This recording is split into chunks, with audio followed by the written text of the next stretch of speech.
wondrous love that will not let me go.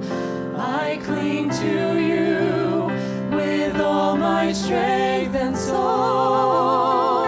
Yet if my hope should ever fail, this wondrous love will never let me go.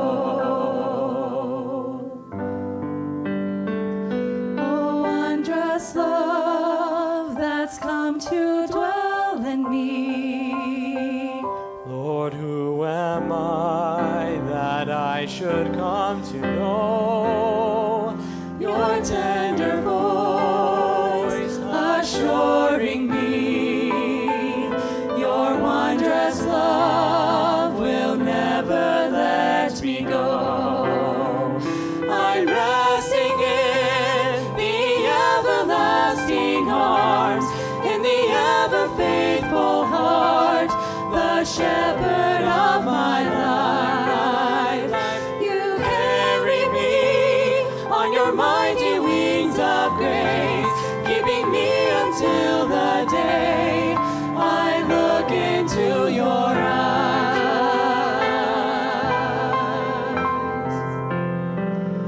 Oh, wondrous love, oh, wondrous love, oh, wondrous, wondrous love, wondrous love, oh, wondrous love, oh, wondrous love. oh, wondrous love that sings of Calvary, the sweetest sound this sinner's ever known, the song of your redeeming Son, whose wondrous love will never let me go. I'm resting in the everlasting arms, in the ever faithful heart, the shepherd of my life. You carry me on your mighty wings of grace, keeping me until the day I look into your eyes.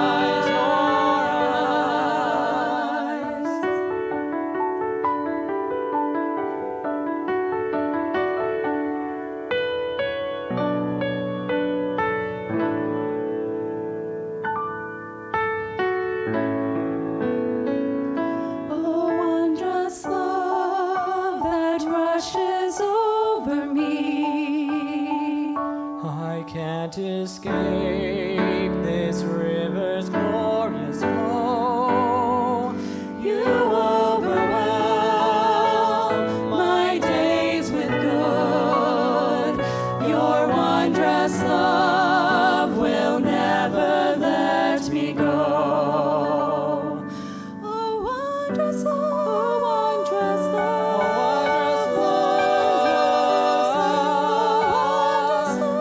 wondrous love, wondrous love. will never let me go.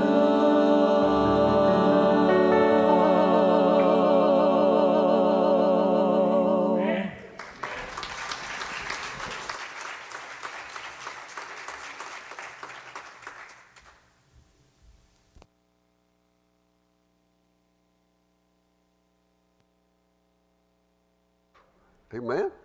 That's good stuff. Open your Bible tonight to Genesis 37, please. I know that I don't look like Josh and I'm better looking than him and everything, but when we were getting the bulletin done this week, Julie got the title changed, but she forgot to change the speaker's name for Sunday night. So y'all get me tonight. Genesis 37. We're going to talk about Joseph for a little bit. We'll find my paper. Now, I know some of you folks won't know what I'm talking about unless you happen to see these in reruns. How many of y'all remember Father Knows Best? Oh, quite a few of you. All right. How about To Leave It to Beaver? One more. Ozzie and Harriet. Yeah, there you go. My wife were talking about these family shows as we came to church tonight, and she said, do you notice that the wives always had pearls on? They had high heels and they had a dress on. Their hair was always fixed perfectly. And the couples slept in twin beds. True. It was a rule in Hollywood. They couldn't sleep in the same bed. That's a true story. Well, it doesn't look like family today, does it?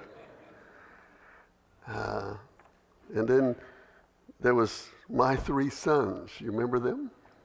Fred McMurray. He was a single dad raising his sons. And so that changed the complexion of things just a little bit. And then you move up into the 80s and you've got the Brady Bunch. Yeah. Now you have a blended family, right? You know, she's got three and he's, you know the song, how it goes.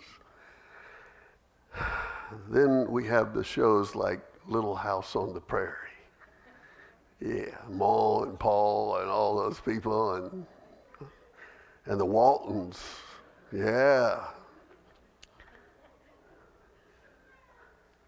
Oh, God, bring them back again. And now we have Modern Family. Yeah. Whew. What's happened?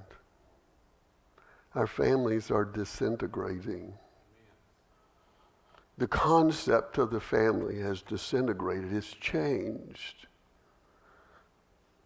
Just the idea of marriage in itself has changed so dramatically. People don't stay married anymore. It's interesting, we were talking the other day, some of us, about the Roman Empire. And one of the things that was characteristic about the Roman Empire is that a historian wrote, they got married to get divorced and they got divorced to get married. And this was just a constant thing. Homosexuality was rampant during the Roman Empire time. And many, many times the history of our country has been associated with the history of the Roman Empire. We'll talk about dysfunctional, difficult, imperfect families tonight. What's caused all of this? Well, part of the problem is divorce. 50% of the people that get married get divorced. Addictions, we know it from our own community. Addictions are a real issue. Sexual abuse, physical abuse, affairs, pornography, self-consumed parents that are too busy to raise their children. Over-involvement. I could preach a whole message on that one. Rivalry among the children, poverty, neglect. The list could go on and on. The other thing that's part of this whole issue is that children tend to repeat the mistakes of their parents. They learn how to parent, they learn how to have a marriage from their parents. And so when they get into a parental role or they get into a marriage role, they tend to just simply do it the way they did it. I know I've shared this with you before, but I think it's so indicative of what we're talking about. This young couple got married and she went to fix a ham and she took this beautiful ham and she took a big knife and whacked off the end of it. And her husband said, "Why did you do that?" "Well, that's what Mama always did. When she fixed a ham, she cut that off." So he says, "Okay." So next time he was at his mother-in-law's, he said, "Your daughter went to fix the ham the other day and she whacked off the big end of it off and said, that's the reason she does it, because you did it. Why do you do it?" "I did it because that's the way my mother always fixed the ham." So the next time he was at Grandma's house, he said the same question to her. your granddaughter whacks off the end of the ham. She does it because your daughter does it. Your daughter does it because you did it. Why did you whack off the end of the ham? She said, because I didn't have a pan big enough for it to fit in.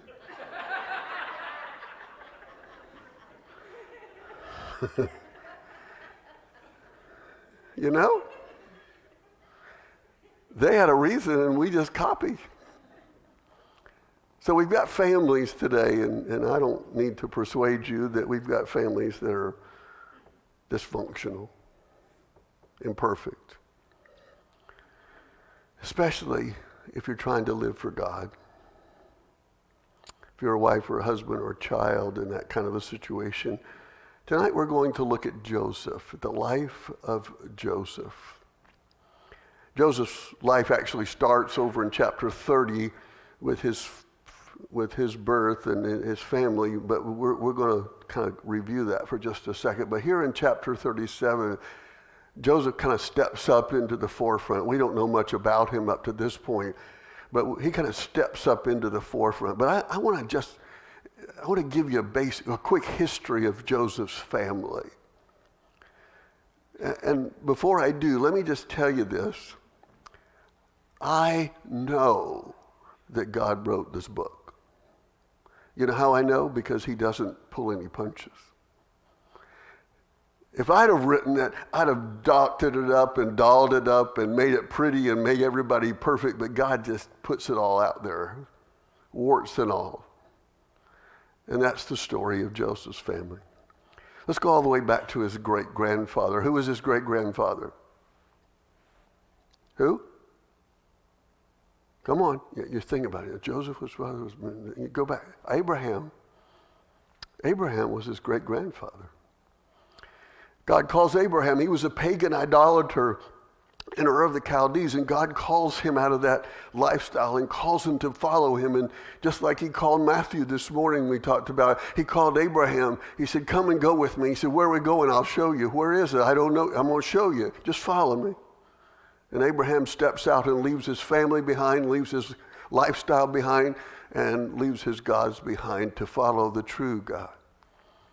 And he's got some kind of an interesting history. He gets down there, he builds an altar, and all of a sudden, he's following God, and then there's a famine in the land, and he takes off and heads to Egypt, and he gets down there, and the Egyptians see his wife, Sarah, that's 75 years old, and says, wow, she's good looking.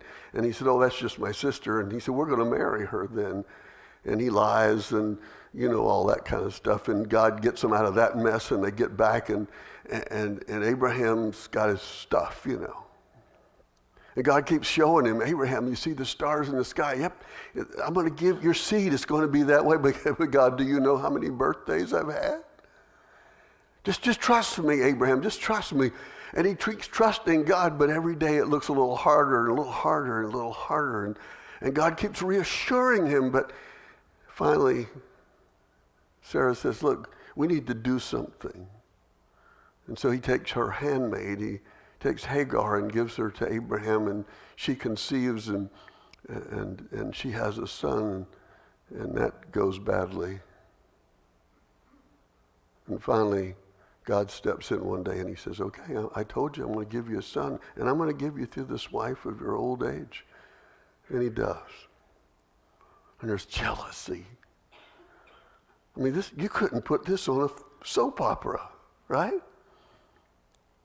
And they have a son, and his name is Isaac. Isaac. And God gives Isaac a wife. But there's this constant jealousy and issues of things with him and Ishmael and stuff going on in there. But God gives him a wife. And guess what? They have 2 sons. They're twins, Jacob and Esau. Esau's born first. Jacob comes out behind him. In fact, he comes out, the Bible says his name means heel grabber.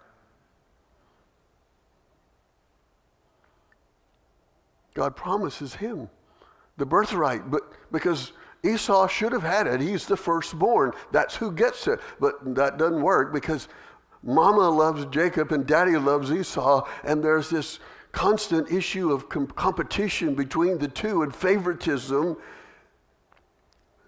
So Mama takes the situation in hand and tells Jacob how to trick his dad, and so his dad blesses him and gives him the birthright, and then Jacob, he's got the birthright now, and Isaac can't take it back, and Esau's mad at him, so Jacob gets out of town, and boy, this thing just is really messed up.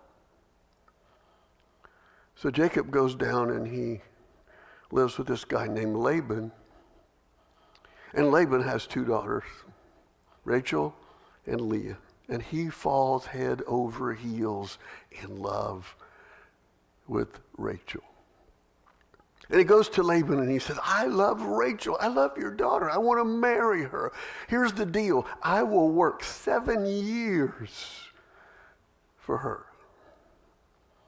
That kind of reminds me of the little story I heard about the guy that sent his girlfriend a text.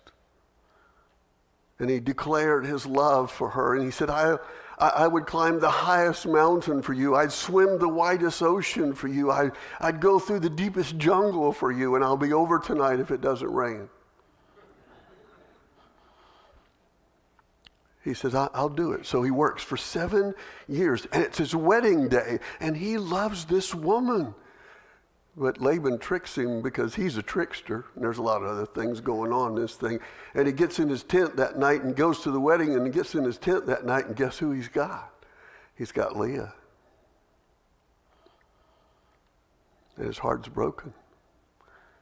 But he loves Rachel, so he goes back to his father-in-law and he says, look, I'll work 7 more years for Rachel. And so he works 7 years, 14 years to get Rachel, and he marries Rachel.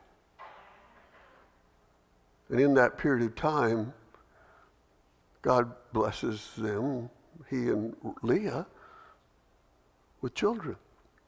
Leah, in turn, bears him 7 children, 6 sons and 1 daughter. And Rachel doesn't have any children. And she cries out in her anguish to God.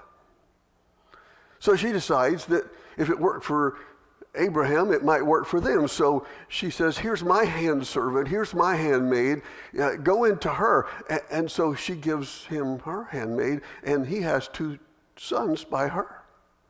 Well, Leah can't be outdone, so she gives him her handmaid, and he goes into them, and they have 2, and she has 2 sons. So now there's 10 sons and 1 daughter, but Rachel's still barren. And she cries to God. All of these children are growing and maturing, and she has no children. And finally, God opens her womb, and she conceives. And number 11 son is Joseph.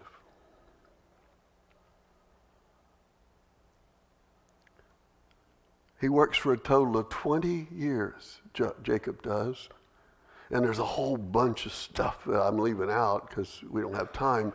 For 20 years, he works for Laban, and he finally says, look, I got my kids, I got my wives, I got my concubines.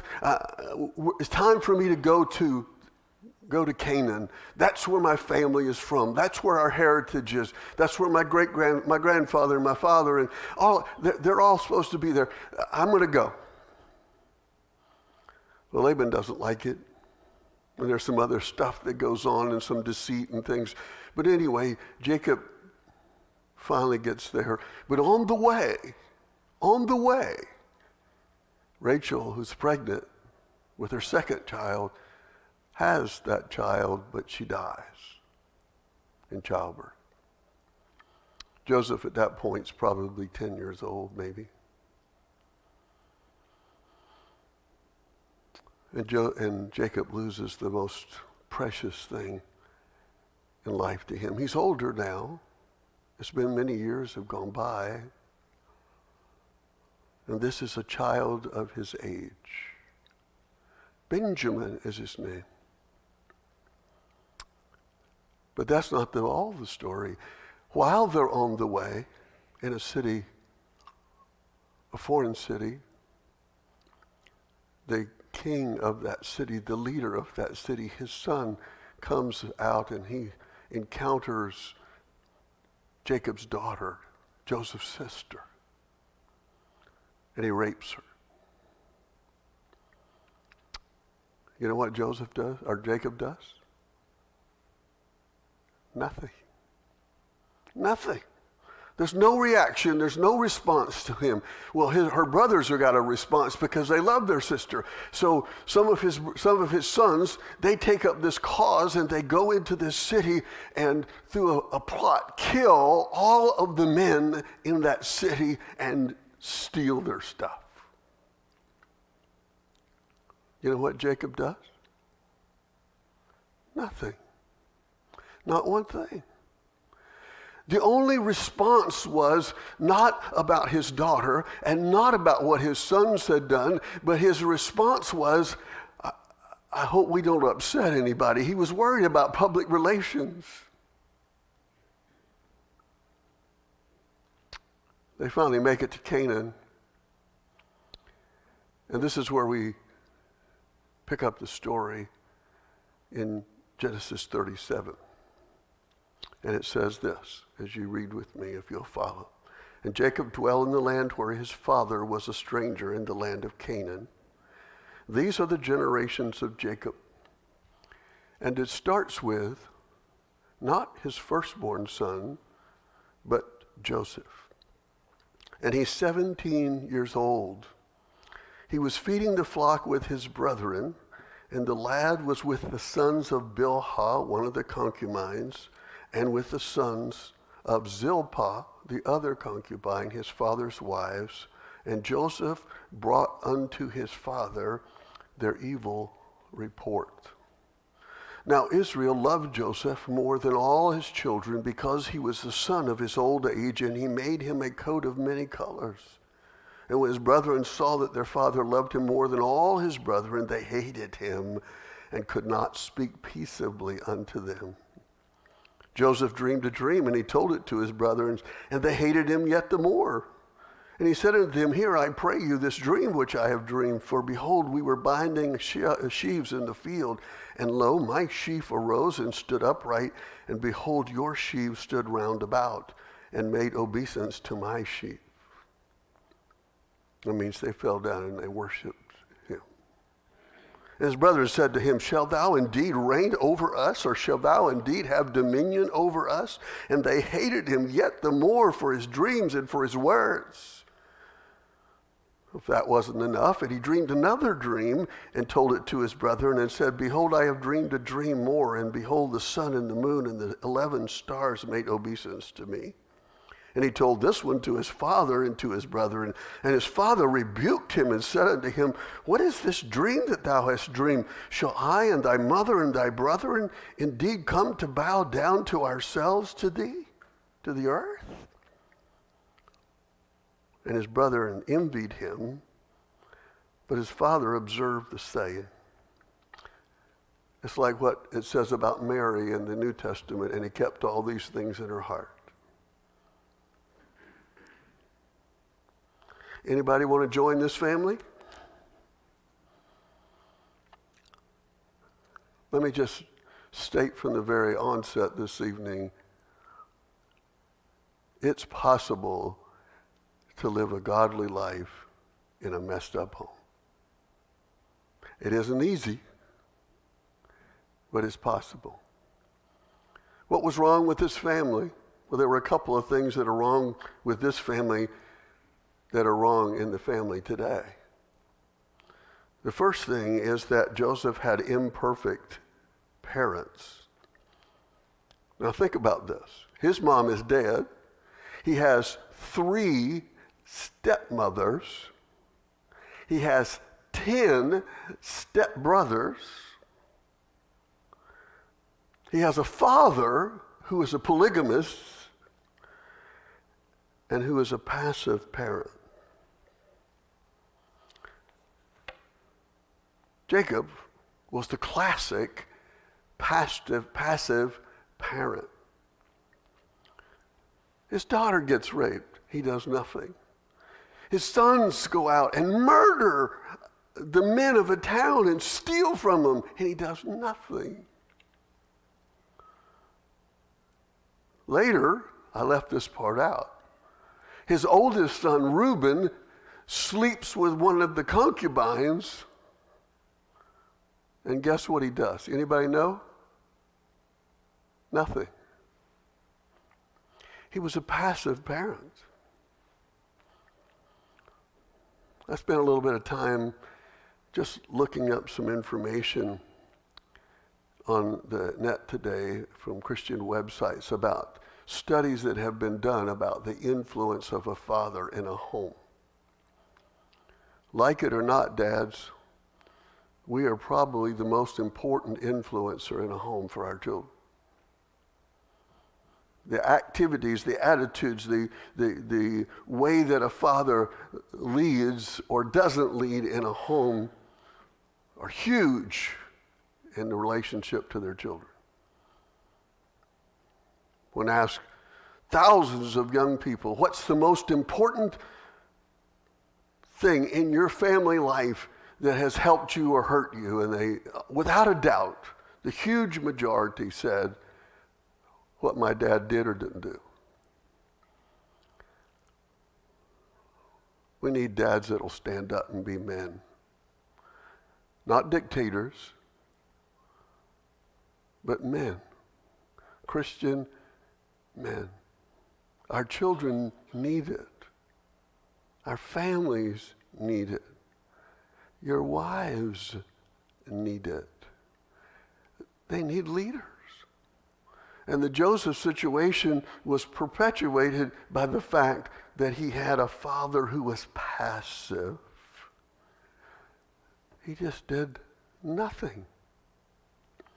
Not only that, but he was a father who showed favoritism. If you go back to these verses that we just read and look at verse 3, it said, now Israel, that's his other name, loved Joseph more than all his children.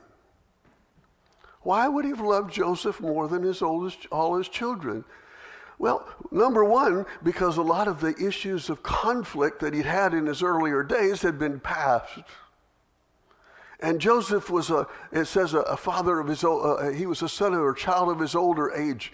As we get older, hopefully get wiser. And I think Jacob did. Also, Jacob had had an experience with God. If you remember Bethel, where the angels were ascending and descending on the ladder, and God did some stuff in Jacob's life. Jacob got some things, and he wrestled with God. Remember, wrestled with the angel, and he says, I won't let you go till you bless me. Jacob had gotten some things squared away.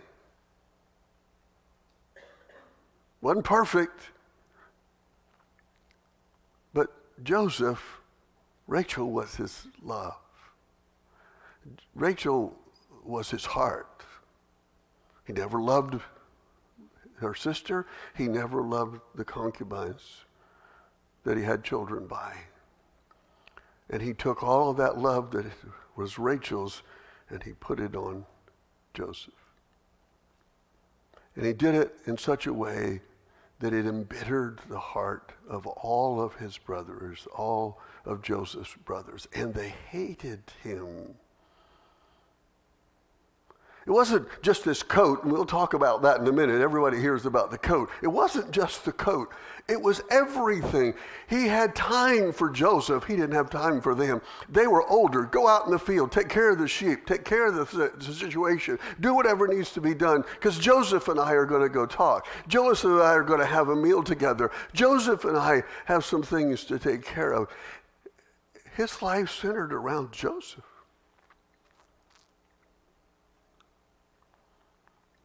And it embittered his brothers. He was a dad that showed favoritism. But not only did he have a favorite, but he demonstrated that favorite with the coat. Because it says that he gave his son a special coat. We all know that coat. I can still remember as a little kid in Sunday school, us getting a coloring paper, and it had this coat with all these stripes on it, right? And you had to color one green and one blue and one red, and you know, that was the coat of many colors. But you know, the coat wasn't like that at all. It's easy for us to conceive of that, but the coat was not like that at all. The coat was a royal garment. It was made of fine material. It went down to the ankles. It went all the way down to the wrist. It was the coat that a royal would wear. It was very expensive. Now, it was decorated and embroidered and had colors on it, but it was more than that. It was fancier than that. And it demonstrated this favoritism in such a way that it just embittered these boys more and more. Now, good or bad, wise or not, Joseph wore it out in the field. I don't know about you, but, when I go home and take my good clothes off, I put my jeans and my t-shirt on, right? These boys, these other sons, were very likely they would wear a tunic.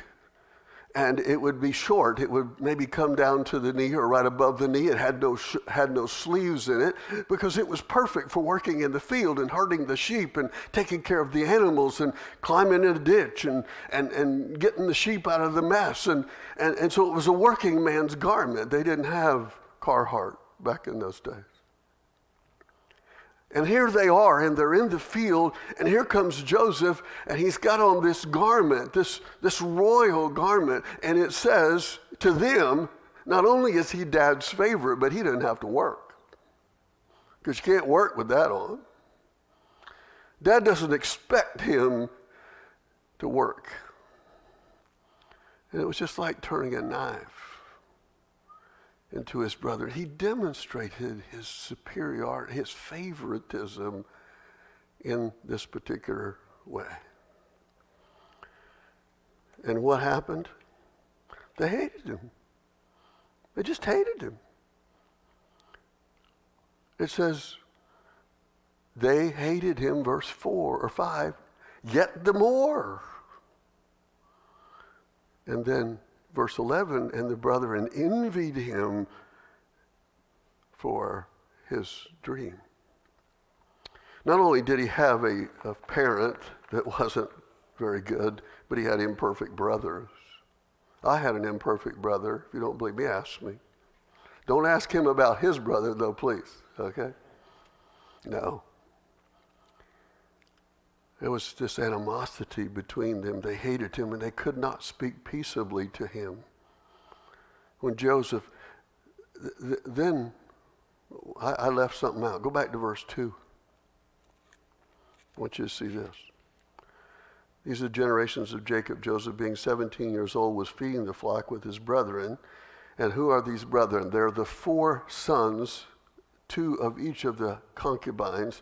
And Joseph is out with them, and they're taking care of the sheep. This is before he gets his coat. What's he doing out there with them? Maybe he's out there training. Maybe he's supposed to be learning. They're supposed to guide him. But they do something, and they do something wrong. They do something bad. They do something maybe immoral. We don't know. It doesn't say. But whatever it is that they did, it was something enough, it bothered Joseph enough that he came home and he told on them. Anybody here like tattletale? I didn't see any hands.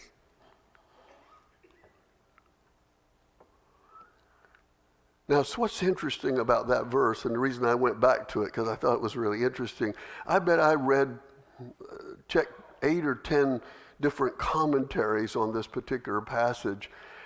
Some of them said Joseph was a tattletale. Others said Joseph had such a strong moral code that he felt, and whatever they did, even though we don't know what it is, that he felt he obligated to report them. Because what they did reflected badly on the family and on their father. I don't know. But it sure didn't help any. Then he gets this coat and he wears it out there, and that hate makes him hate them more. And then he tells them his dreams. He got 2 dreams. First dream, there's a bunch of sheaves of corn or whatever, wheat or whatever it is, and there's 12 of them. And all of them fall down, and Joseph's sheaf is standing up. What does that tell you? It tells you you're going to worship me. By the way, I forgot something else too. That coat that he had, it also represented the fact that he was going to be heir to his father's estate. The firstborn son would have normally received that, but that firstborn son was the one who messed with Jacob's concubine, and so Joseph was the firstborn son of the second wife, which was Rachel. So he got and this coat represented, it told the sons, look, I don't care how much older you are than your brother, he's going to be in charge when I die. Oh, I look forward to that day, right? And their brothers hated him. They hated him because God was speaking to him. I don't think that they doubted or disputed his dreams, but they hated him because he told them. And that wasn't enough. He said, wait a minute, I had another dream, and all the stars and the planets and the sun and the moon, they bowed down to me and worshiped me. That's even worse. And he not only told them, but he told his father, and his father kind of got a little upset with this. But you see, Jacob had some experience with dreams because God spoke to him several times in a dream. So it says that he kept these things in his heart. He pondered them because he said, maybe there's something to this. And this young man lived in that kind of a home. But the good news is tonight, he was true to God. And you have to ask yourself, if you're like me, how in the world did that happen? I want to give you two suggestions this evening. Number one, I think his mother. I think Rachel, in the days when he was growing up, and I say this with all my heart tonight, folks, we do not understand the importance of those children's ministries in our church. Those little babies, those little cute ones that come up here with their angel costumes on, you know, and their halos kind of going this way. And thank God for the teachers. Thank God for them. Thank God for our junior church program. Thank God for our Wednesday night program. During those days when she was still alive, I believe Rachel had a tremendous, tremendous, tremendous, tremendous, tremendous influence on Joseph.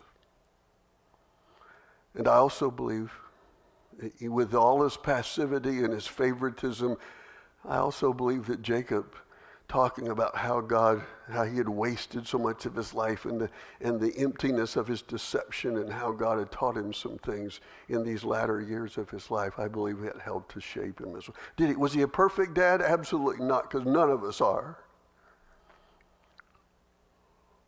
But God used those two, I believe those two things.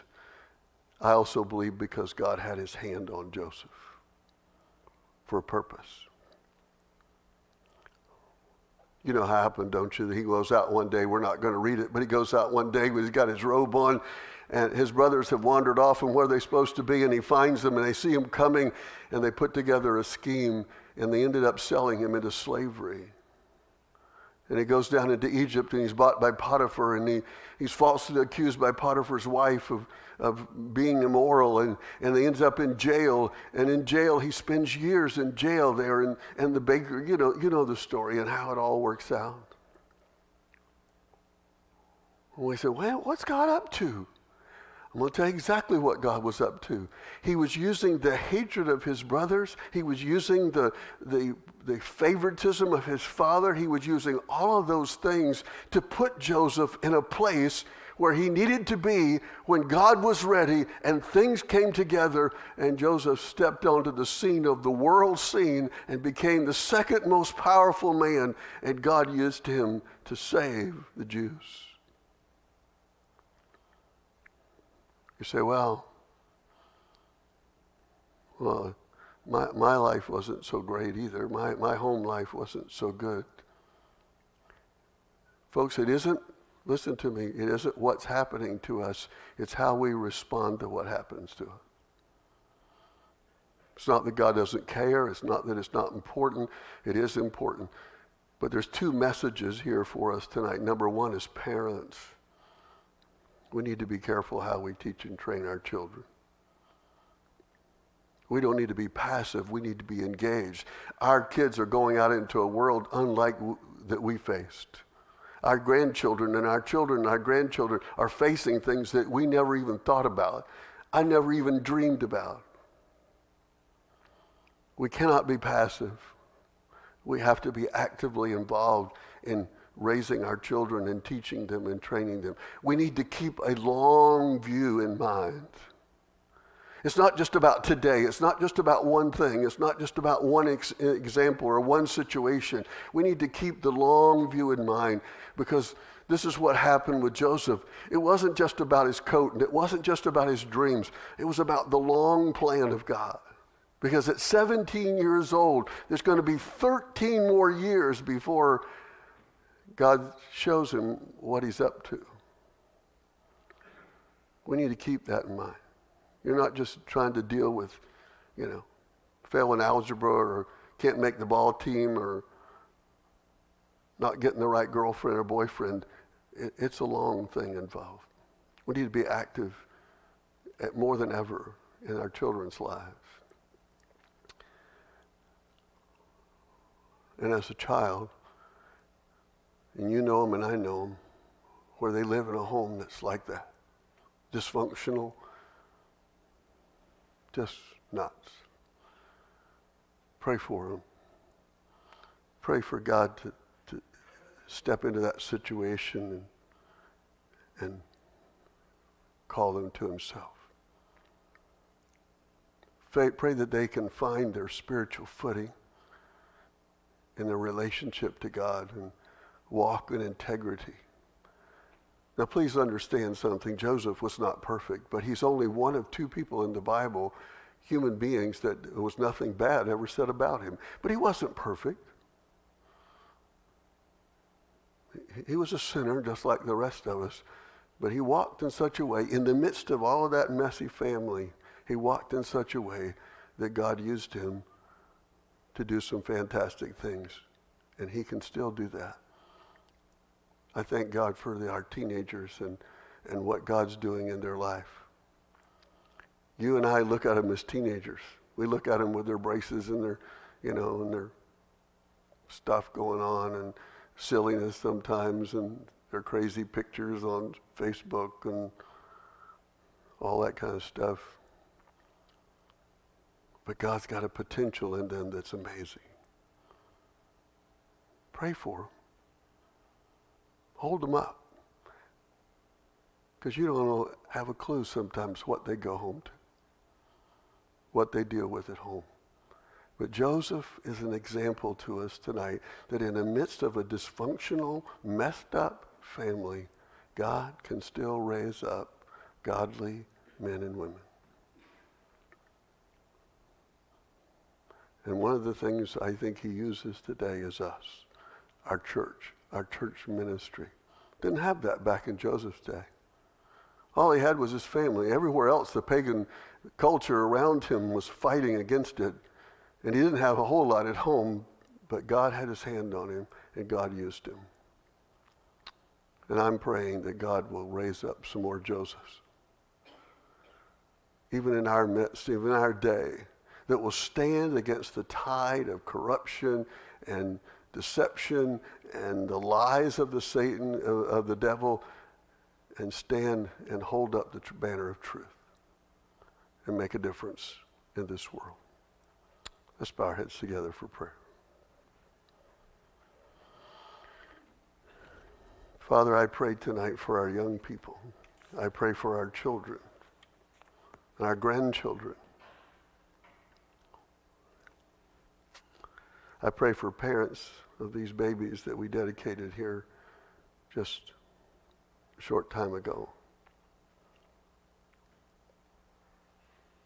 I pray, God, for those parents that you will help them to be involved, engaged, not passive. I pray, God, that they will walk with you so that they can lead their children. They can follow the admonition of Deuteronomy 6. That they can love the Lord their God with all their heart, mind, and soul, and that they can teach that to their children and to their children's children and to third and fourth generation.